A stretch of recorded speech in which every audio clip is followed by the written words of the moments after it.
Cette vidéo aujourd'hui, vous allez entendre le témoignage de Marie qui va vous raconter l'agression qu'elle a vécue et les conséquences que ça a eu sur sa vie matériellement, puisque Marie a dû quitter son logement suite à l'agression qu'elle a vécue dans son immeuble. Malheureusement, aujourd'hui, elle se retrouve sans logement. Et j'espère que cette vidéo sera vue par quelqu'un qui pourrait lui tendre la main. Il faut savoir qu'elle a des revenus fixes, que ce n'est pas un CDI, un travail avec des fiches de paye, mais elle perçoit l'allocation adulte handicapé ainsi qu'une pension d'invalidité.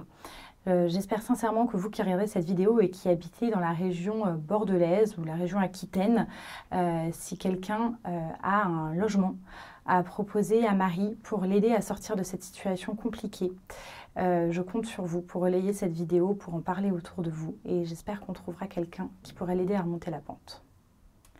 Bonjour Marie, je suis ravie de te recevoir aujourd'hui sur le média Némésis. Pour le petit contexte, on s'est rencontrés lors de la conférence qu'on a fait il y a quelques semaines à Bordeaux maintenant. Tu es venue nous voir pour nous raconter un petit peu ton histoire. Aujourd'hui, le but, c'est que tu la racontes à tous ceux qui nous suivent sur les réseaux sociaux parce que c'est extrêmement touchant et surtout, ça peut nous permettre de t'aider. Je te laisse te présenter et puis nous raconter un petit peu ce qui t'est arrivé. Bonjour Mathilda, merci de me recevoir. Donc oui, moi c'est Marie, donc j'ai 30 ans et malheureusement j'ai été victime d'une agression dans mon domicile. Ça va faire maintenant à peu près un an et demi. Donc ce jour-là, je rentrais tout bêtement chez moi un soir avec un ami, un détail important. Donc j'étais en rez-de-chaussée, il faut savoir mon appartement était donc assez facile d'accès. Et donc je décide de passer par l'entrée principale et mon ami me dit, vu que j'avais une terrasse, et qu'on était chargé au niveau des courses, il me dit tu rentres d'abord, toi tu fais le tour, tu vas ouvrir la porte et moi je passe par la terrasse et comme ça je mets toutes les courses, c'était une question d'organisation, donc je dis pas de souci. Je prends quand même 2 petites poches avec moi et donc j'arrive au niveau de l'entrée de mon immeuble et dans le hall je reconnais donc un voisin qui était arrivé récemment et que bon, j'avais un petit peu j'ai essayé d'éviter parce qu'il m'avait déjà abordé de manière pas très, enfin voilà, il avait été un petit peu lourd, un petit peu... Bref, il n'avait pas été très bien avec moi. Oui. Donc, en plus, il était accompagné. Donc, il était, un autre homme, donc. Voilà, un autre homme assez costaud en plus. Et je ne sais pas ce qu'ils faisaient dans le hall. Ils avaient l'air d'être posés contre le mur. Enfin, bref. Et donc, moi, je rentre. Je dis bonjour parce qu'il me dit tout de suite « Ah, salut !» Enfin, je rentre pas. Et donc, il veut prendre mes poches de course. Et donc là, moi, tout de suite, je dis « Non, non, c'est très gentil, merci, mais je me débrouille. » Il insiste et il m'apprend les poches des mains. Donc, moi, j'essaie de continuer de lui dire non, c'est très gentil. Mais il avance puisqu'il savait où était vu que j'étais au rez-de-chaussée, c'était de suite à droite. Ouais. Et il sait où est ma porte. Donc, il avance avec mes courses. Donc, je me retrouve obligée de le suivre. Et donc, son ami qui suit aussi. Donc, je les regarde un petit peu avec un regard perdu, enfin, complètement. Et donc, je suis. Tu es un petit peu tétanisée dans ce genre de situation. Tout à fait. Là, je ne comprends pas trop. Enfin, oui. Donc, bon, j'avance. Je suis prise dans le flot, quoi. Et il arrive devant ma porte, il pose les poches et je le remercie en me disant, bon, voilà, il a fait son acte de bonté, il va repartir. Et donc, il me tend la main. Et donc, je comprends pas trop. Je dis, non, mais c'est bon. Il fait, non, mais je vais les mettre chez toi. Donc là, je commence à me dire, non, non, mais c'est bon, merci, j'ai pas besoin, je suis chez moi.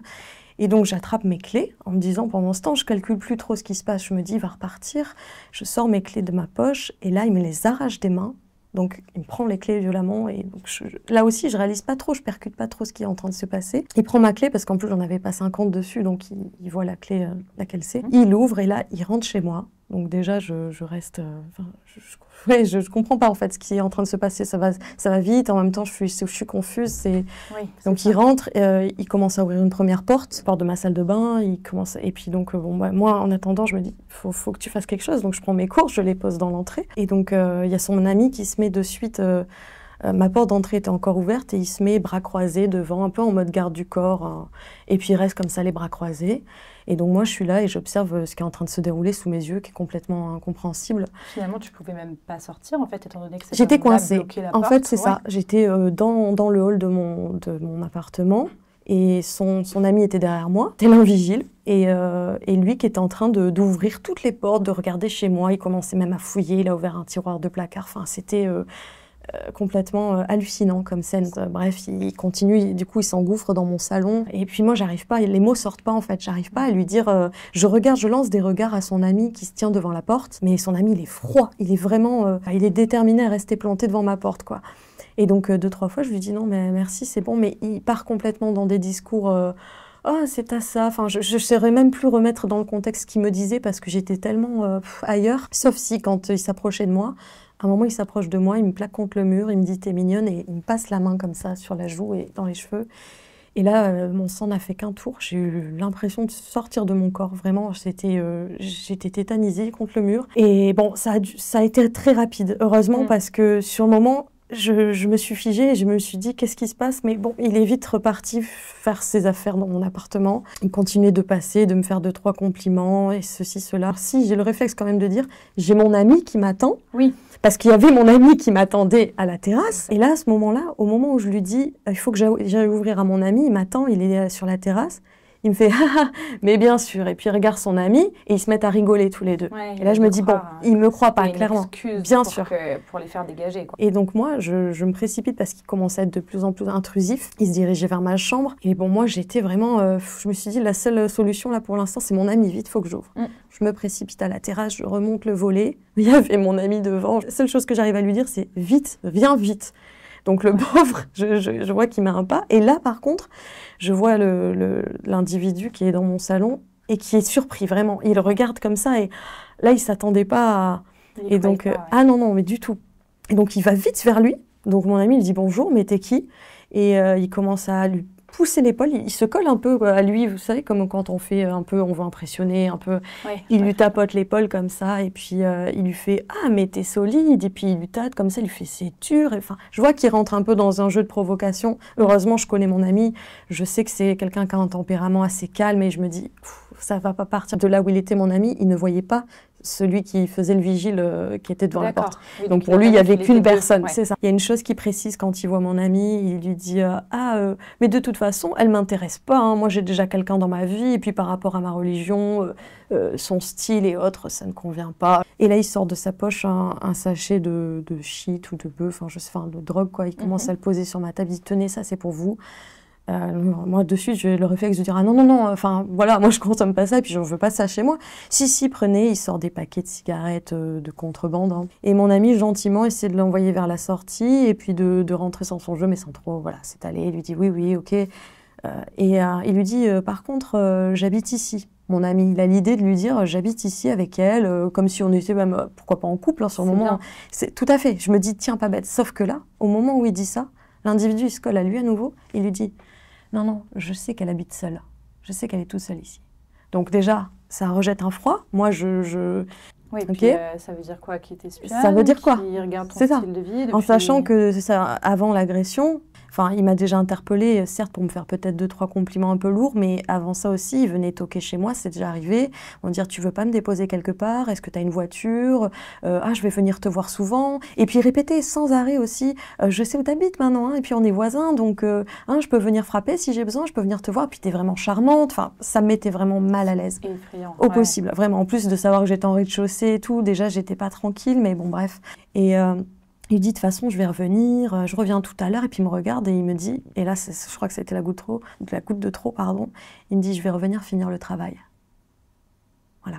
Finir le travail. Finir le travail. Donc là, sur le moment, on arrive finalement à le faire partir, on l'entend à travers la porte, il continue à parler, je sais même pas ce qu'il raconte, puis il insiste, il frappe, et je dis « Ah, je reviens tout à l'heure et tout, tu vas voir, on n'en a pas terminé. » Enfin, voilà, des phrases comme ça où on comprend clairement qu'il y avait un but dans sa démarche. Là, il le dit, il le manifeste clairement, quoi. Oui, puis surtout, il dit qu'il va revenir, quoi. Il va revenir, il va finir le travail, donc moi, je suis complètement en panique, je ferme la porte, je m'écroule, hein, clairement, je me mets à pleurer.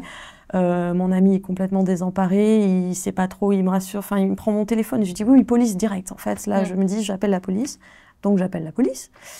J'essaie de leur expliquer entre deux sanglots. Alors de suite déjà le policier me dit oh on va se calmer, hein, déjà je comprends rien à ce que vous me dites, donc vous soufflez, calmez-vous et on reprend.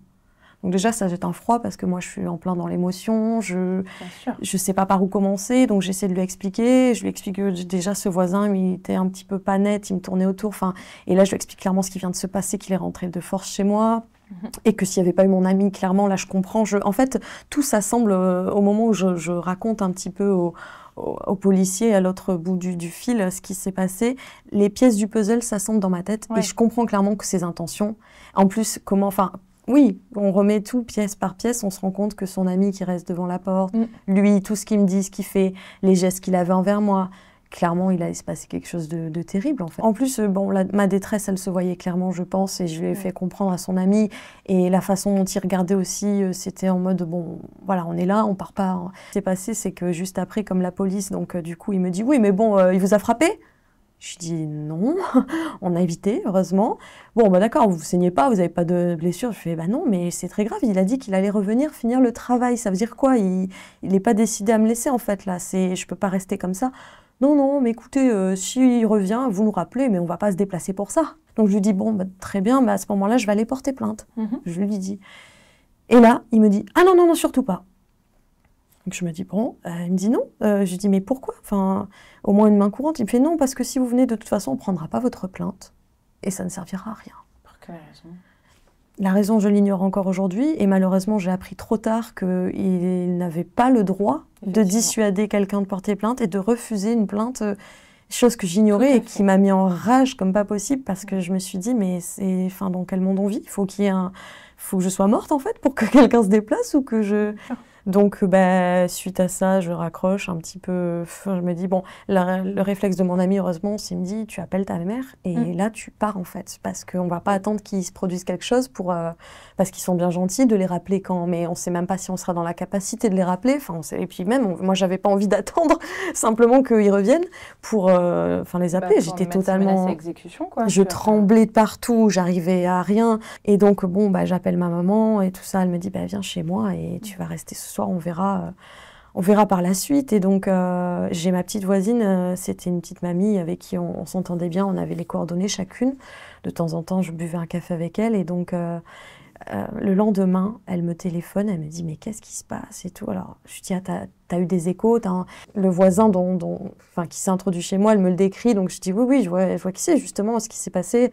Elle me dit non, parce que là, ça fait depuis hier soir, il a tambouriné ta porte, il est venu frapper chez elle pour demander où j'étais, et elle me dit, il te cherche en fait, et vous devez vous voir. Enfin, elle ne comprenait pas en fait. Bien sûr. Et donc là, je lui explique un petit peu ce qui s'est passé. Et elle me dit, ah oui, mais là, c'est pas bon que tu reviennes, quoi, parce qu'il te cherche clairement, puisqu'il a été la sollicité pour savoir où j'étais. C'est effrayant. Il a fait ça, du coup, toute la semaine, parce que moi, impossible de revenir... Voilà, et heureusement que tu ne l'as pas fait. Bien sûr. Toute la semaine, j'ai appris, oui, donc par ma voisine notamment, il continuait de demander après moi, de frapper à ma porte. Faut savoir que cet homme, il est arrivé, il n'était même pas sur le bail parce que c'était une femme avec son enfant qui avait pris le logement. Il s'est incrusté, en gros. Et cette femme, plus d'une fois, on l'a vue en larmes, couchée par terre devant le bâtiment. Il a traîné par terre, il a hurlé dessus. Il y a une voisine une fois qui est venue parce que elle pleurait, elle criait devant le bâtiment. Enfin, la première chose, c'est ça. Et la première chose que j'ai fait, c'est d'aller voir ma psychiatre parce qu'heureusement, vu que j'ai déjà des soucis de santé, je suis suivie médicalement. J'ai été la voir. Et je lui ai raconté, et elle-même m'a dit, non, vous n'y retournez pas, absolument pas, on va essayer de trouver une solution temporaire, et le souci, c'est que ma maman, étant assistante maternelle et n'ayant pas de place pour héberger quelqu'un, elle n'a pas la possibilité de m'héberger. Du moins pour 2-3 jours, ça va, une semaine à la limite, mais après, elle met son métier en péril.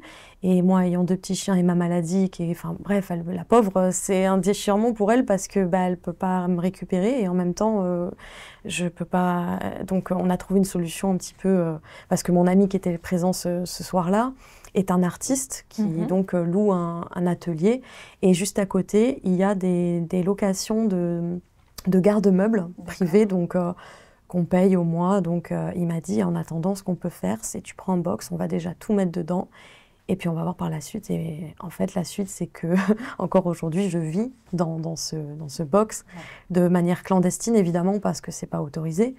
Et donc la seule façon que j'ai pour un petit peu tout ce qui est hygiène ou autre, c'est de faire des petits allers-retours chez ma maman quand je peux. Ou alors parce que les artistes qui ont des ateliers ont une petite cuisine, il y a des WC, et quand ils sont là, j'ai accès grâce à eux. Mais c'est invivable. Mon état de santé, qui était déjà assez compliqué, là, il est en chute libre depuis ça, vu les conditions dans lesquelles je survis, clairement. Ce qu'on dit avec ma psychiatre, c'est je survis. Chaque jour est une épreuve et j'ai tout fait toutes les démarches pour retrouver un logement, vu que je suis en invalidité et que je touche aussi une allocation adulte handicapé. On a fait un dossier pour un logement prioritaire qui a été accepté, hein, évidemment, il a été validé vu la situation. Le souci, c'est qu'en France, surtout actuellement, ils croulent sous les dossiers dits prioritaires. Et donc, malheureusement, en plus, elle m'a dit, vous n'avez pas d'enfant. Enfin, voilà, en gros, oui, vous êtes... des gens qui passent avant. Voilà. Et donc, le délai qu'on m'a indiqué de 6 mois, finalement, les 6 mois sont dépassés et j'ai toujours rien. Et avec l'assistante sociale, la psychiatre, on a essayé de tout faire. Et j'appelle régulièrement, ils me disent, il faut contacter les bailleurs sociaux qui ont validé votre dossier, le contingent prioritaire, ça s'appelle, pour les relancer régulièrement et essayer d'avoir une chance peut-être que votre dossier, voilà. Mais moi, j'appelle et puis bon, j'ai plus la force aussi mentale pour... Oui, puis ça fait, du coup, on le rappelle, 1 an et demi que tu vis dans un garde-meuble, sans fenêtre, sans salle de bain, sans toilette. Donc c'est quand même une situation qui est extrêmement précaire et qui, j'imagine, nuit évidemment à ta santé physique et mentale. Je pense que ma psychiatre est bien placée pour le voir. Ouais. Là, on arrive à un point où, clairement, je ne sais pas comment faire pour monter et si je n'ai pas de solution, ça devient dur tous les jours d'ouvrir les yeux et de se dire, bon, comment va se passer la journée aujourd'hui, comment je vais faire vraiment. Je pense que le plus dur, ça a été cet hiver. Parce qu'il faut savoir que les garde-meubles, tout est en béton là-bas, c'est très frais déjà. Alors l'été, c'est agréable, mais l'hiver, ça a été un enfer. Il n'y a pas de chauffage. Il n'y a pas de chauffage, non. Moi, au bout d'1 an et demi, petit à petit, j'ai encore un petit peu j'ai envie de m'en sortir, mais on est tellement dans le désespoir. À force, on a tout fait. Même ma psychiatre, elle continue de m'encourager et de me dire, mais vous avez tout fait, vraiment, vous lâchez rien. Mais malgré ça, voilà, la situation n'avance pas et au contraire, ça se détériore. C'est aussi pour ça que je t'ai proposé ce témoignage.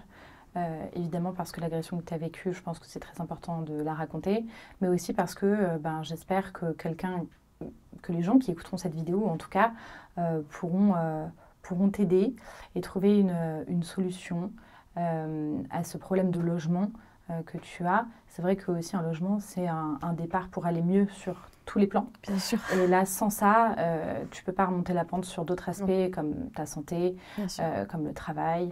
Et du coup, c'est vrai que c'est un cercle vicieux. En tout cas, je te remercie beaucoup d'avoir témoigné aujourd'hui. Et j'espère sincèrement que cette vidéo, que ce témoignage va être diffusé, médiatisé et qu'on tombera sur quelqu'un qui pourra te tendre la main là-dedans et t'aider à remonter la pente. Je l'espère aussi. Merci.